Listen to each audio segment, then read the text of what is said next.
А что, если я скажу тебе, что путешествие между мирами возможно? Любой мир, любая фантастическая вселенная доступна прямо сейчас на пересадочной станции. Миры меча и магии, и постапокалипсиса, фэнтези-вселенная и космические путешествия, зомби-апокалипсис и реальность сверхлюдей. Все это звучит как фантастика, но только потому, что это так и есть. Оставь на время серую обыденность реальности и отправляйся в яркие фантастические приключения вместе с пересадочной станцией.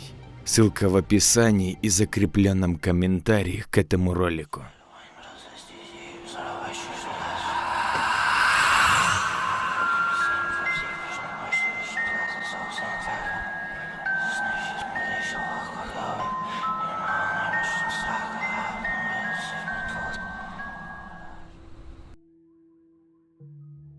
На дворе был июль месяц.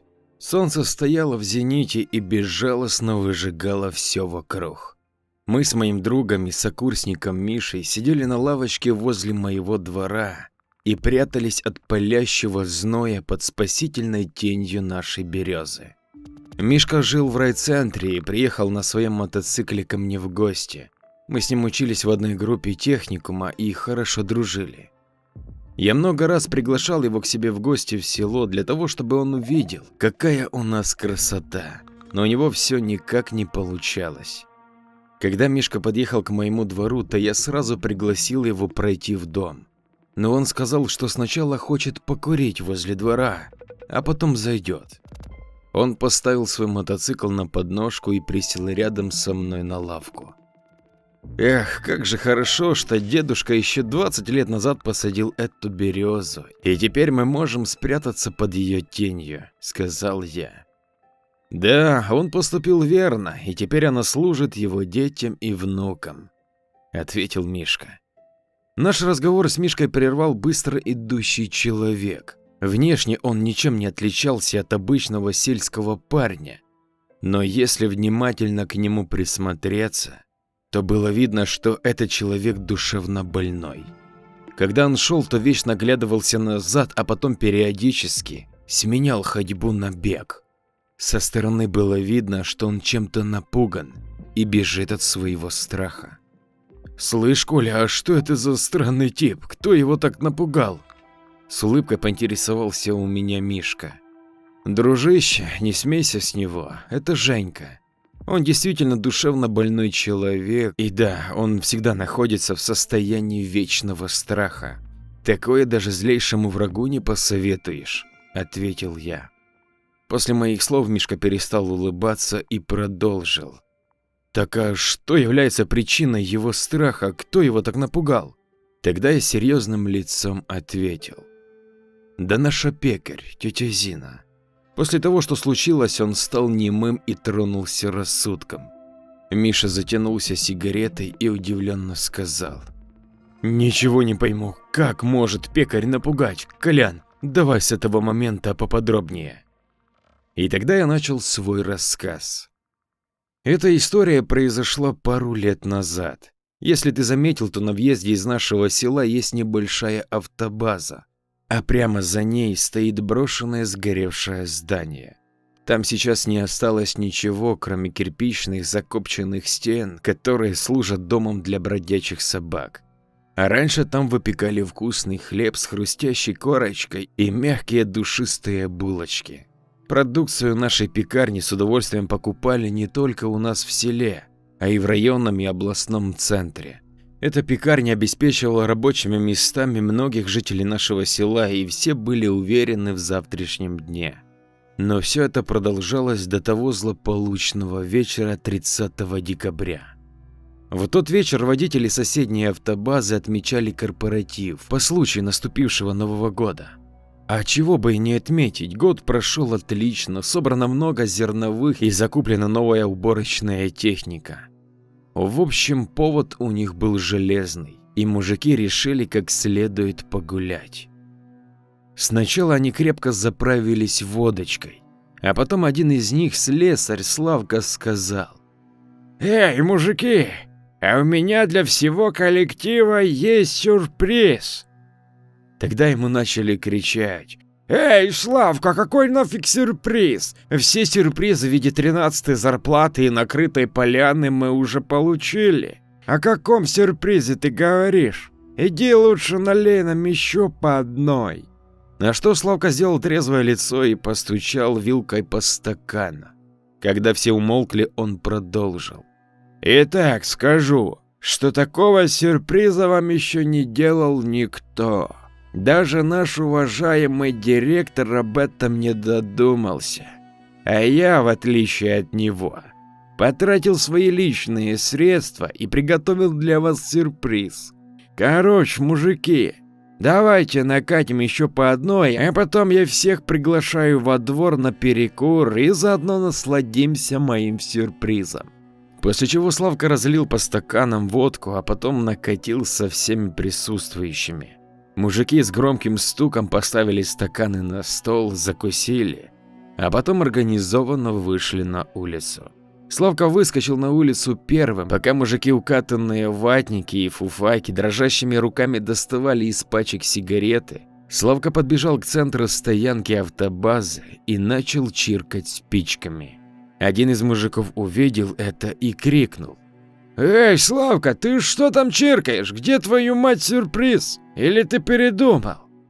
Тогда Славка закричал ему в ответ: «Митрич, не кричи, у меня маленькая техническая неувязка, лучше подойди ко мне и дай свою зажигалку».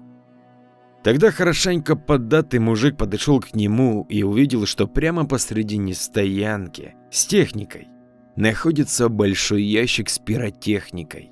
А Славка тщетно пытается поджечь главный фитиль, но ничего у него не выходит. Тогда он аккуратно отодвинул Славку и сказал: «О, Слава, ты вроде хороший слесарь, а спички у тебя сырые. Давай я сейчас все сделаю, а то мужики уже заждались».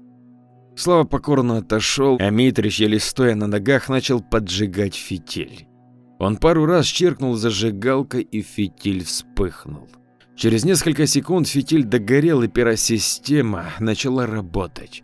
В небо взлетали разноцветные шарики, которые в свою очередь разлетались на множество других.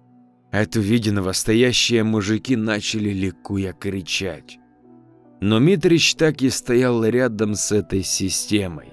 Тогда Славка ему крикнул: «Митрич, спасибо тебе, а теперь отходи, так как это мощная система и ненароком может тебя зацепить».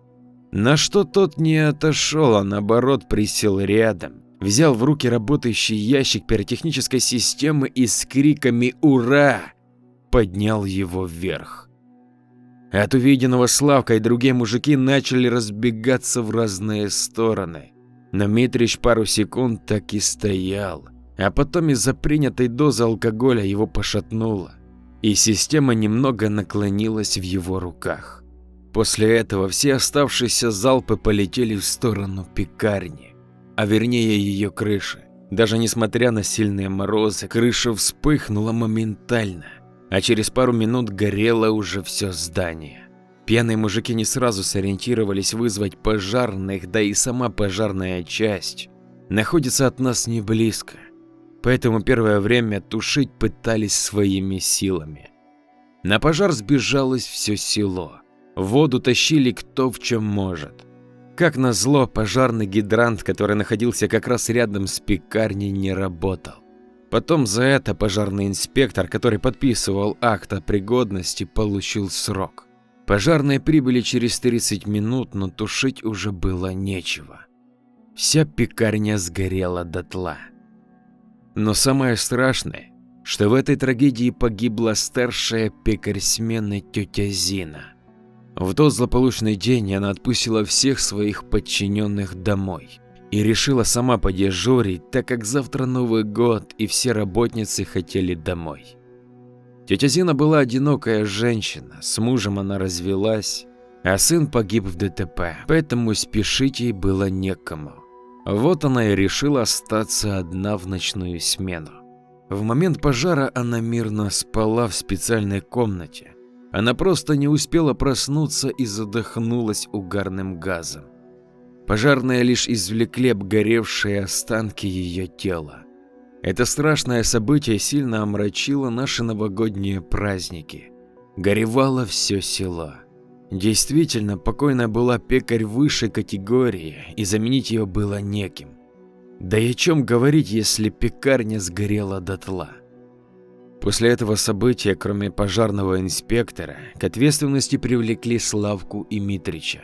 Все они получили хоть и небольшие, но уголовные сроки. Эта обугленная пекарня так и стояла памятником былой славы нашего села.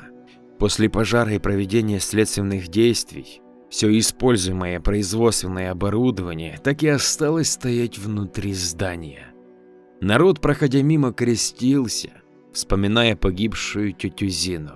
Всех поражала глупость и ужас сложившейся ситуации, когда прямо перед самым праздником наше село потеряло высококлассного пекаря, да и просто хорошего человека. Поговаривали, что при жизни тетя Зина была очень порядочной и крайне не любила, когда работники пытались что-либо подворовать. Она была своего рода негласной хранительницей этой пекарни, и директор во всем доверял ей. Так вот, этот нынче больной Женька, тогда, будучи здоровым и крепким парнем в расцвете сил, вместе с одним своим другом Саней, решили наведаться в ту пекарню для того, чтобы поживиться цветным металлом, которого там было очень много. Перед тем, как пойти на дело, у них состоялся разговор. Женька говорил: «Слышь, Санек, ты прикинь, сколько мы заработаем денег, когда сдадим хотя бы часть этого добра». Его подельник Саня не очень хотел этого делать и ответил: «Женька, а может не будем туда лезть, там все же заживо сгорела пекарь. Мне говорили, что при жизни она очень любила свою пекарню и терпеть не могла воровство. Признаюсь, я не хотел бы ее тревожить». Тогда Женька улыбнулся и сказал: «Ты что, боишься? Ой, да ты трус. А прикинь, сколько у нас появится денег, и мы сможем поехать в райцентр и потратить их на себя и развлечения. Ты лучше не бзди, а подумай, что себе сможешь на эти деньги купить? У тебя есть какие-нибудь желания или мечта?» Саня спокойно ответил: «Да так особо и нет». Тогда Женька продолжил вслух мечтать: «А я себе давно мотоцикл хотел, Ява 350-очка 6-вольтовая, вот как куплю себе, все девочки в селе будут моими». Продолжал мечтать Женька. После недолгих уговоров Саня согласился. Первая вылазка должна была быть разведкой. Ребята хотели посмотреть, что там осталось живое и что можно легко вынести в руках, а для чего понадобится техника. Выходить решили ровно в 11 вечера, когда в селе все успокоится и жители лягут спать. Как и договаривались, они встретились на главной развилке села, а потом пошли в сторону выезда, где рядом с автобазой и располагалась эта пекарня. «Слышь, Женька, давай мы быстро там все прочешем, прикинем, что там есть, а потом уже по выходу из здания все решим. Я просто не хочу там долго находиться», – и испуганно говорил Саня. «Ну что ты опять за свое? Ты мне сразу скажи, идешь или нет. Если бздишь, то иди домой, а я сам пойду и все сделаю. Только ты потом не завидуй мне, окей?» – деловито сказал Женька. Саня стыдливо опустил взгляд и неуверенно сказал: «Ну ладно, пойдем». После чего они ускорили темп и быстро дошли до автобазы, повернув за которой они увидели обгоревшие руины пекарни. Подойдя к зданию, ребята включили фонарики и зашли в главный вход. Внутри до сих пор пахло пожаром, на полу, который весь был покрыт кафельной плиткой, лежали обугленные остатки кровли. Ребята, аккуратно переступая их, двигались вперед. Когда они прошли проходную и небольшой холл здания, то пошли по длинному коридору, который вел в производственный цех. Когда они зашли в него, то их удивлению не было предела, потому как вся производительная база осталась нетронутой. Это были тестомешалки и две огромные печи. Кроме этого, там было полно различной утвари из цветных металлов. В общем, было чем поживиться. Внимательно все осмотрев, Женька сказал: «Значит так, давай сегодня возьмем немного изделий из нержавейки и отнесем это все ко мне в гараж. А завтра вернемся, но уже захватим с собой инструменты и тачку, для того, чтобы забрать один из уцелевших электродвигателей». На что Саня молча кивнул головой. Тогда Женька для того, чтобы взбодрить своего друга, сказал: «Ты бросай грустить, Саня, сколько-то меди, ты просто не представляешь. Мы с тобой озолотимся, ты не грусти, а лучше думай, куда деньги будешь тратить». После чего ребята взяли с собой несколько изделий из алюминия и нержавейки и стали направляться в сторону выхода из цеха, как сзади них в стороне одной из печей послышался странный шорох, а потом глухой удар, как будто что-то упало на пол. Саня резко дернулся и крикнул: «Женька, там кто-то есть!» На что Женька самодовольной улыбкой ответил: «Блин, мне аж стыдно, что мой лучший друг такой трус. Это наверняка крыса или мышь, которая там ищет остатки муки или еще чего-либо. Она зацепила своим хвостом какой-то предмет, вот он и упал. Это банальная сила притяжения и не более, так что не очкуй. Мы на сегодня план выполнили, поэтому пойдем домой». После чего ребята вышли из здания и быстрым шагом пошли в сторону дома Женьки. По приходу на место Женька аккуратно открыл гараж, и они положили всю добычу в смотровую яму, а потом разошлись по домам. Придя домой, Саня быстро лег в кровать и пытался заснуть, но сон к нему все никак не приходил. Он тупо лежал и смотрел в потолок, в его голове крутились мысли о том, что они натворили. Саня понимал, что они с Женькой делают нехорошее, но желание заработать и обладать определенной суммой собственных денег пересилило его моральное терзание, и он уснул. Сане приснился следующий сон, как будто он идет по широкой полевой дороге. Вокруг колосятся налитые колосья пшеницы, а над головой у него синее бескрайнее небо. Он идет и радуется происходящему. Как вдруг внезапно, откуда ни возьмись, появляется туман. Вроде бы и летний день, и по логике туман не должен быть, но он есть. Буквально через секунду туман сгущается, и уже идти просто невозможно. Саня встал на месте. В этот момент он услышал звук мотоцикла, который приближался к нему. Саня начал пытаться отойти на обочину для того, чтобы освободить дорогу, но туман был такой, что видимость около 1 метра, хоть глаз кали. В эту минуту прямо перед ним появляется мотоцикл. Это была старая Ява 350, у которого было полностью выключено освещение, что еще больше удивило его, так как в такой туман и без фары ехать просто нереально. Но тот, кто управлял мотоциклом, поверг Саню в шок. Это был его покойный одноклассник, который разбился именно на таком мотоцикле годом ранее. Он был одет в ярко-белые одежды, от вида которых у Сани аж ослепило глаза. Этот парень остановил мотоцикл в нескольких метрах от Сани, а потом сказал: «Саня, прошу тебя, не делай этого. Воровать нехорошо, даже брошенное или государственное. Иначе вы горько поплатитесь за это, и ты уедешь со мной». Саня стоял, отвесив челюсть, и ничего не мог сказать, так как находился в шоке. После чего этот парень сел на свой мотоцикл и быстро растворился в тумане. Буквально через секунду Саня проснулся, на его лбу были капли холодного пота. Он был в растерянности. В глубине души он понимал, что сон является вещим, и уже совсем не хотел возвращаться в эту пекарню. Он решил, что встретится с Женькой и сообщит ему о том, что он больше не в теме. Так и вышло. Когда он днем встретился с Женькой, то сразу прямо сказал: «Жень, извини, но я больше не пойду туда». На что Женька ответил: «Блин, Санек, какая муха тебя опять укусила, что случилось?» На что Саня рассказал Женьке свой сон. Женька внимательно выслушал Саню, а потом сказал: Дружище, мы с тобой уже так близки к нашей победе и к деньгам, и ты сейчас в самое ответственное время, когда мне нужна твоя помощь, мне отказываешь? Но как так? Саня ответил: Жень, ну по сути это же преступление, воровство. Зачем нам это все? Тогда Женька вспылил и сказал: да какое нахрен воровство? У кого? У тети Зины или у нашего села? Ты не глупи. Хотя, в принципе, если не хочешь, то я пойду сам. Только потом не обижайся на меня и вини себя сам, что ты такой правильный, но почему-то неудачник.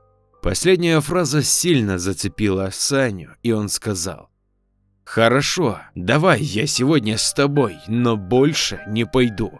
И не обижайся. На этом и решили. Ребята планировали привезти из пекарни электродвигатель, а потом сдать его обмотки на цветной металл. Вырученные деньги решили поделить поровну и на этом разойтись. Встречу назначили там же, где и первый раз, на главной развилке села.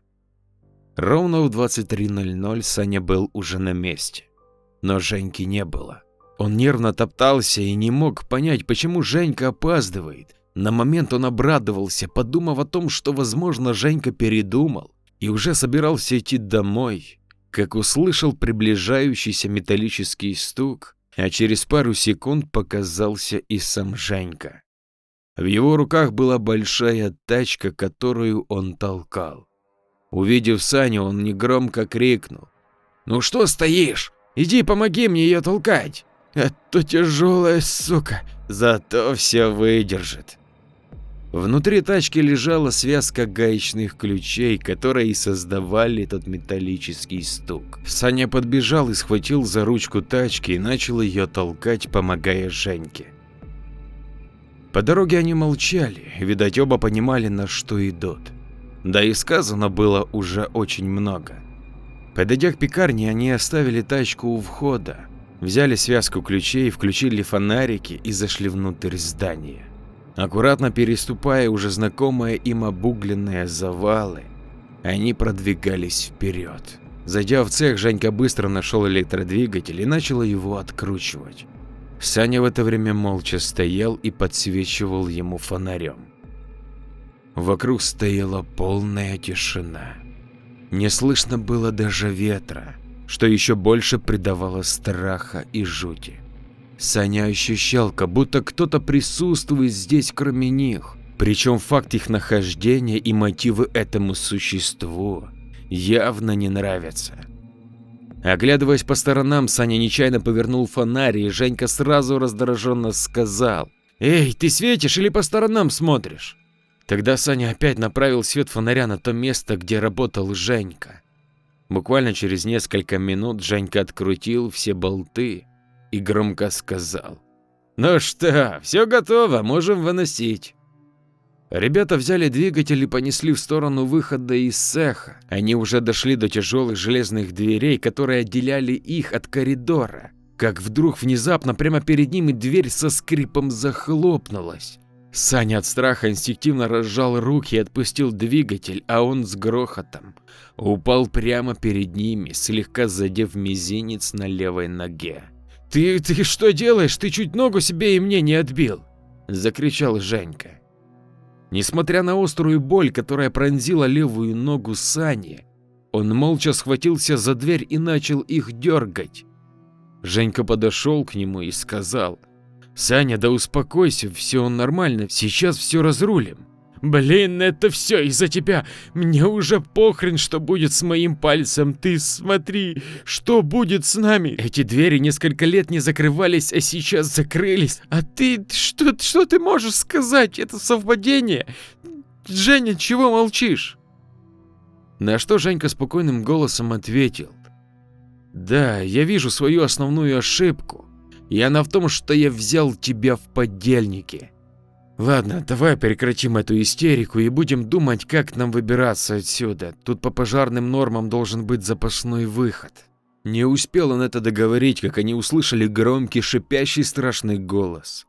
Он говорил: «Ты прав, он быть должен, но его здесь нет, и вы уже пришли.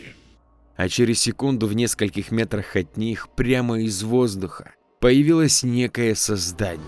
Было сложно распознать его пол. Оно было одето в форму пекаря, но вся поверхность его тела была обугленная. Из ее рта стекала какая-то жидкость наподобие слюны, и при этом в воздухе появился яркий выраженный запах паленого мяса. К большому удивлению Женьки, Саня громко закричал: «Сука, что ты такое? Откуда пришло? И что тебе от нас надо?» На что тварь страшным голосом ответила: «Я хранительница этой пекарни. Вы не создавали этого, а пытаетесь лишь украсть. Но вы уже никуда не уйдете и останетесь здесь навечно». Тогда ребята поняли, кто это и что у них шансов мало. Саня схватил один из гаечных ключей и кинулся прямо на эту тварь, но она его быстро умелым хватом схватила прямо за шею и потащила в сторону печи. От этого места до печи было около 5 метров. Каково было удивление Женьки, когда при подходе этой твари к печи та моментально вспыхнула ярким светом.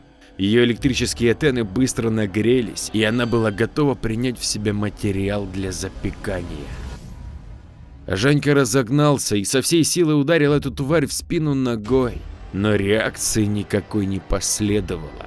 Тварь спокойно подошла к духовке и одним движением кинула Саню прямо в ее жерло, а потом спокойно закрыла ее дверцу. Все помещение цеха наполнил страшный крик Сани. Он громко кричал, но с каждой секундой его голос становился все тише и тише. Женька в панике кинулся к двери и начал колотить по ней ключами, но все его усилия были напрасными. Тогда он собрал все свои силы и, нагнувшись, схватил с земли электродвигатель и кинул в сторону дверей. Каково было его удивление, когда в момент перед самым падением двигателя двери сами резко открылись, а двигатель вылетел в коридор и с громким звуком упал на кафельную плитку. Женька повернулся назад и увидел, что эта хранительница молча стоит у печи, смотрит на него, и параллельно с этим в воздухе появился запах печеного мяса. Это запекалось тело Сани. В этот момент тетя Зина сказала: «Твой друг уже понес свое наказание, но тебя я накажу гораздо сильнее. Я отпущу тебя живым. Но с этого момента ты станешь немым. К тому же тебя будет преследовать вечный страх смерти. Ты не сможешь никогда обрести покой, пока не умрешь. А спать ты будешь только лишь при помощи медикаментов. А сейчас беги, беги, я тебя не держу». Женька пулей выскочил наружу и побежал домой. С этого момента он стал немым. Прибежав домой, он громким мычанием поднял родителей и сначала пытался на пальцах объяснить, что произошло, но у него ничего не получалось. Чуть позже, когда родители ему дали ручку и лист бумаги, то он дрожащей рукой написал все, как было. Родители вызвали полицию, но по понятным причинам показаниям на листке никто не поверил, а Женьке назначили психологическую экспертизу, которая признала его невменяемым. Теперь, что касается останков Сани. Когда судмедэксперты открыли печь, то внутри никаких следов не обнаружили. Отсутствовали даже малейшие улики, подтверждающие версию Женьки. Двигатель был прикручен на место, а гаечные ключи и тачка на месте отсутствовали. Долгое время родные Сани в слезах ходили к пекарне, а также не раз обошли места в ее округе для того, чтобы найти хоть какие-то следы или хотя бы его останки. Но все было тщетно. Он так и остался ненайденным. После окончания следственных мероприятий руководство района захотело снести эту пекарню, а на ее месте построить дополнительные гаражи для автобазы. Но по каким-то причинам глава района скоропостижно скончался, а его преемник передумал это делать. А Женьку после долгих месяцев лечения выпустили из больницы, и теперь он бегает по селу, вечно убегая от преследований тети Зины, которая является хранительницей этой пекарни. Ну что ж, вот и подошла к концу очередная история. Я рассчитываю на твою поддержку в виде подписки и комментария. Ну а если ты найдешь 20 секунд своего времени, чтобы поделиться со своим другом, то низкий тебе поклон. Так как любая активность на канале – это продвижение. Кто как не ты. Хорошего тебе настроения и до скорых историй. С уважением и обнимашками, твой Андрей.